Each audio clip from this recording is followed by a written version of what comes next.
Muito bem, este é a Conexão Futura aqui na tela do canal Futura na TV e também estamos na internet, no nosso site, acesse aí futura.org.br/Conexão Futura.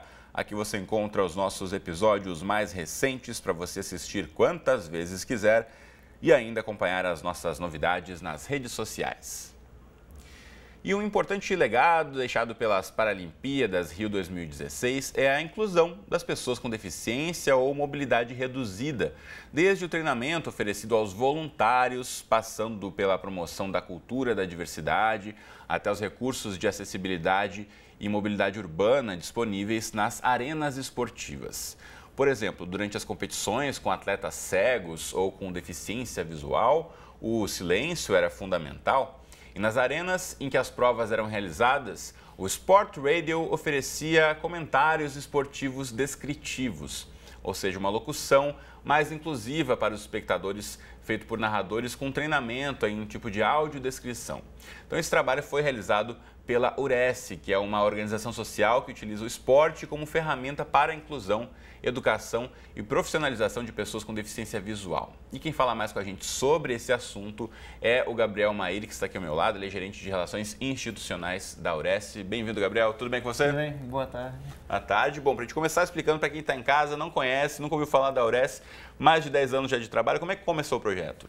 Bom, a URES começou com atletas com deficiência visual e treinadores como eu, que queriam profissionalizar o esporte paralímpico muito antes das Olimpíadas estarem aqui em 2005. A gente queria que fosse a nossa carreira, os atletas queriam ter melhores condições de praticar o seu esporte e nós criamos a URES com esse pensamento. Hoje a gente faz muito mais que isso, hoje a gente pensa na inclusão, a gente pensa na profissionalização, em acesso social.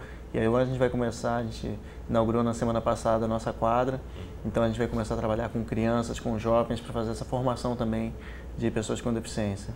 Muito bacana. Deixa eu aproveitar e já mostrar o site, que tem aqui uma série de fotos e informações também para você poder acompanhar aí, é ures.org.br, aqui embaixo tem um pouquinho dos esportes também. Como é feita a escolha para essas modalidades, Gabriel? Bom, a gente fez de acordo com os espaços que a gente tinha disponíveis. Os atletas que iniciaram, eles já foram seguindo por esses esportes, a gente foi fortalecendo eles. E os esportes feitos para cegos, que é a nossa especialidade. Então, a gente hoje só não está fazendo o judô,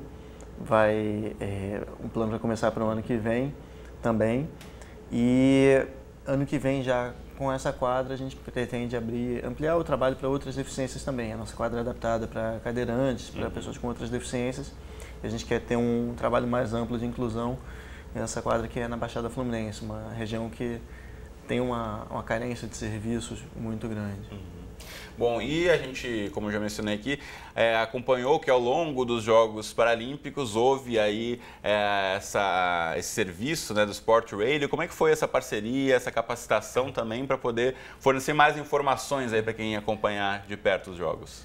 Durante a Copa do Mundo, a gente fez uma rádio propriamente de narração audiodescritiva.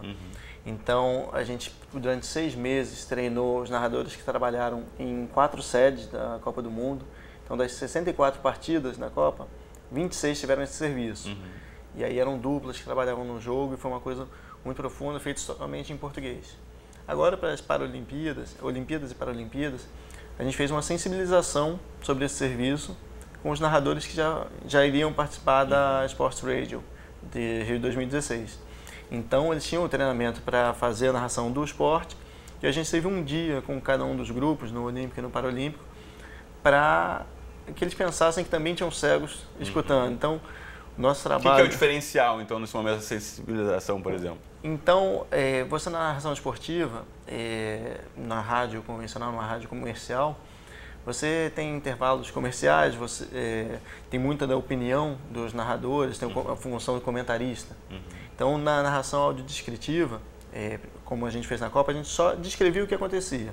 A gente descrevia as jogadas, a gente descrevia o ambiente do estádio, que é um serviço voltado para quem está presente. Então, as cores da torcida, movimentos. Às vezes alguém aparece no telão e a torcida reage, ou não. Às vezes um jogador faz um sinal para a torcida e a torcida reage. Você dar todas as informações para uma pessoa que não enxerga, possa compartilhar daquele momento com a pessoa que está do lado dele que enxerga. Seja um jogador que fez um gesto, seja a Ola que está chegando, que ele tenha essa experiência no estádio completa, tal qual quem enxerga. Bacana. Bom, e além dessa questão da audiodescrição, teve a participação, como você já mencionou, né, dos atletas. A gente tem aqui no site, vamos colocar de novo aí já, isso aqui é um pouco do histórico da URES, mas já falando de 7 medalhas paralímpicas, número de atletas, aqui ainda está desatualizado, né? Tá, a gente já teve algumas medalhas semana passada, vamos atualizar essa contagem, porque até os últimos dias a gente estava lá disputando as medalhas, então ficou difícil para o pessoal do site atualizar. Não, mas nesse sentido é bacana também a gente ver o resultado, né, de todo esse treinamento, né, que muito antes da gente ter, como você já disse, né, confirmado os jogos aqui, já havia um interesse, um investimento, na verdade, no esporte para cegos, né? E hoje as medalhas, a gente antes tinha como grande meta as medalhas. Hoje a gente entende que a gente pode fazer muito mais. A gente entende que através do esporte a gente pode dar acesso às ferramentas para cada um dos beneficiários atingir seu máximo potencial, seja social, seja profissional, educacional ou esportivo também.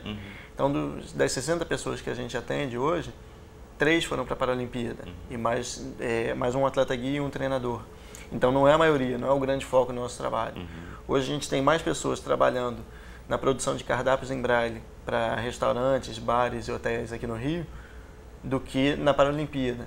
A gente tem muito mais que isso, pessoas iniciando. Então, hoje a gente tem muito orgulho das medalhas, nos move e a gente cria modelos, e isso é muito importante nessa formação de mudança de percepção da sociedade em relação à pessoa com deficiência, mas não é o único foco, porque acho que além da medalha a gente tem muito para transformar no mundo. Sem dúvida. Bom, e você que acompanha e trabalha tanto tempo nessa área, como é que você avalia o impacto, de fato, tanto se fala do tal do legado, da Olimpíada, da Paralimpíada, isso eu imagino que é algo que a gente não vai sentir agora, ou esse ano, no próximo ano, mas ao longo do tempo, como é que você acha que, de fato, a Paralimpíada ter acontecido aqui no Rio de Janeiro pode ter influenciado aí o brasileiro a olhar diferente para essa questão, a pensar melhor em cobrar mais políticas públicas para essa população e também em uma estrutura melhor para esses atletas poderem praticar seus esportes? Eu acredito que, eu esperava que as Paralimpíadas fossem a grande celebração de um processo. A gente teve aí 7 anos, a gente já poderia ter trabalhado para as pessoas conhecerem os esportes paralímpicos, terem uma educação esportiva, tanto na Olimpíada quanto na Paralimpíada. E eu acho que a gente perdeu essa oportunidade. Mas eu acho que se tornou um grande ponto de partida.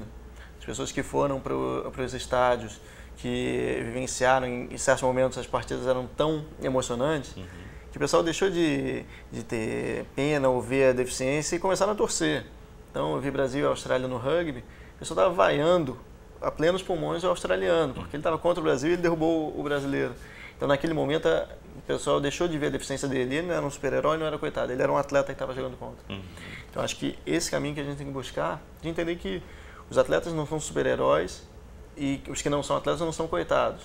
São pessoas que precisam de estrutura, como todos nós precisamos, como qualquer pessoa precisa. Então, dadas as ferramentas, cada um pode atingir o seu caminho. Então, eu acho que é um grande ponto de partida para as pessoas começarem a pensar. Acho que está no momento de ver todos como super-heróis, mas achar esse meio termo de que são cidadãos como nós, que não só a gente tem que ter admiração e ajudar, mas tem que ter serviço mesmo, tem que ter política pública, tem que ter iniciativa privada também, uns estabelecimentos têm que ser acessíveis, um restaurante tem que ter um cardápio em braille, não é um favor, não está ajudando o cego, ele está atendendo um cliente.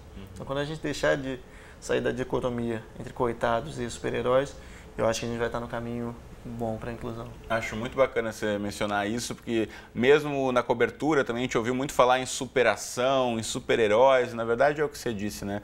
Todos aqui temos os mesmos direitos garantidos pela Constituição e deveriam ter esses direitos atendidos. Bom, o nosso papo aqui está bom, mas o nosso tempo já está chegando ao fim. Eu quero mostrar de novo o site para você e da URES, para você saber mais sobre o projeto. Se você quiser entrar em contato, participar também, pode colaborar aí com o trabalho. Serviços em braille aqui e tem muitas fotos bacanas aqui do esporte. Esse esporte aqui é um esporte que eu pessoalmente descobri agora na Paralimpíada, goalball, divertidíssimo. Também futebol para cegos. E acho que teve isso um pouco também, né? O brasileiro ver mais de perto aqui os esportes e começar também a, de repente, criar uma torcida mais fiel a esse tipo de esporte também, que nem todo mundo conhecia, né? E agora a gente espera que nos nossos próximos campeonatos a gente tenha mais escolas, mais público em geral, porque até então a gente competia muitas vezes para estádios vazios. Então que essas Paralimpíadas sejam o ponto de partida para que cada vez mais esportes tenham público, tenham essa divulgação e que o Brasil saia dessa monocultura do futebol, né? Porque muita gente, por não gostar de futebol, não gosta de esporte. E quanta gente agora está descobrindo que gosta de outros esportes. Exatamente. Né? Bom, muito bom, Gabriel. Obrigado pela presença, parabéns pelo trabalho. Obrigado. Muito bem, você em casa aí, continue com a gente. Na próxima entrada do Conexão Futura a gente volta para falar sobre um levantamento realizado pelo movimento Todos pela Educação, que fala sobre projetos educacionais que tramitaram aí e tramitam ainda no Senado e na Câmara dos Deputados em Brasília ao longo da última década. Para você ter uma ideia, apenas na área da educação básica, desde 2006, são 922 projetos. Será que a gente precisa de mais leis ou tantas leis assim? Não temos leis suficientes? O melhor não seria aplicar essas leis, colocá-las em prática? É o que a gente vai discutir aqui no estúdio no próximo bloco. Então, não sai daí. Te espero.